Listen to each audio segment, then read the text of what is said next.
A dozen things you should know about Portimão. Did you know that before Portimão was Portimão?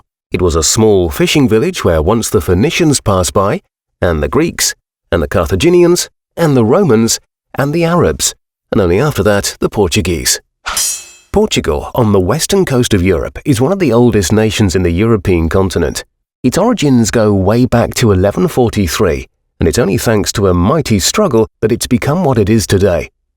Some of the fiercest battles were fought in the south, in the Algarve, like when the Portuguese and the Crusaders expelled the Moors from Silves after centuries of occupation, which explains the huge cultural legacy still visible today. Nowadays, the Algarve is a much quieter place. Some people still die, but due to natural causes, and less from the holes made by the arrows and cannonballs. On the other hand, the Algarve today has a lot more holes than it had back then, but they're used to fit golf balls into them. Some of our golf courses are famous, and more than once they've been voted as the best in Europe. The Algarve alone has around 40 top golf courses, and one of the best known, the Penina, is located in Portimão. Back in the old days, before the 20th century, the city was called Vila Nova de Portimão, which means New Village of Portimão.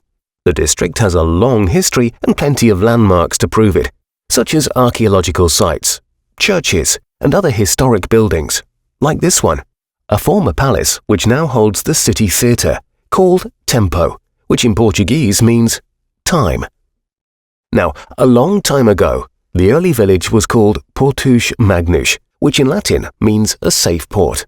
Its name suits the city more than ever, since it's become one of the safest and biggest cruise ports in Portugal, able to welcome cruise ships over 210 meters long, and within walking distance of the downtown area, and just as close to the golden sandy beaches, like Praia de Rocha. Due to its qualities, the port has seen exponential growth in passenger and call numbers. Companies like Holland America Line, Seabourn Cruise Line, Silver Sea Cruises, and Phoenix Ryson are increasing their operations in Portimão, confident on the curiosity and interest the passengers are showing about this southern treasure.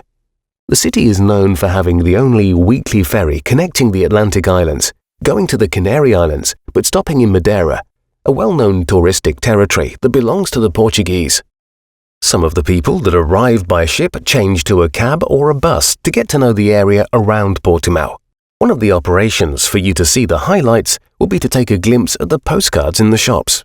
Portimão has one of the country's highest postcard densities per square meter, and even though tourism is growing, there will never be as many tourists as there are postcards. There's a lot to discover, like the nearby historic city of Lagos with its fortresses, from where the explorers sailed in the 15th century to discover the world. Sagres, where Henry the Navigator had a navigation school, and Cape St. Vincent, the most southwestern point of Europe, are also highly recommended, both for its historical value and for its unspoilt beaches set in a nature reserve.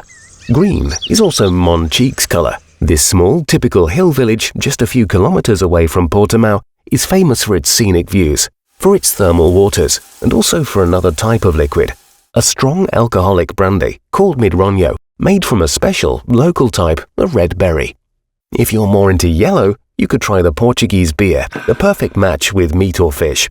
Portugal is also famous for some of its top-quality wines, and the Algarve produces them too. 300 days of sun a year sure make a difference for the grapes, and some of these nectars are already winning national prizes. As it was built just by the Arada River and in front of the sea, Portimão has a large nautical influence, both in leisure and sports. It's possible to go diving in the sea or in the sky, and in fact we're so great that we have parachutes that push people upwards instead of going down. The sport's called paragliding, and it's pulled by boats.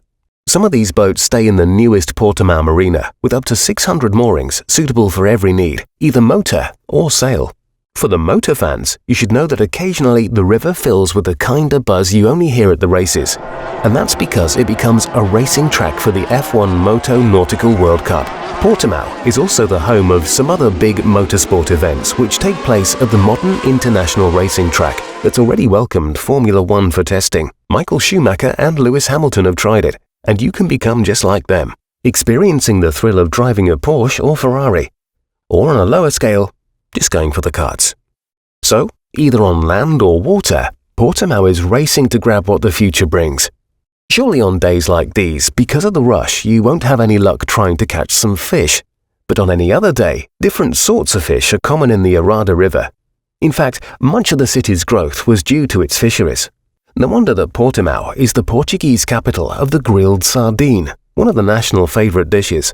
Sardines also come in cans, a typical preservation method used by the local industry, which shipped thousands of tons of cans worldwide.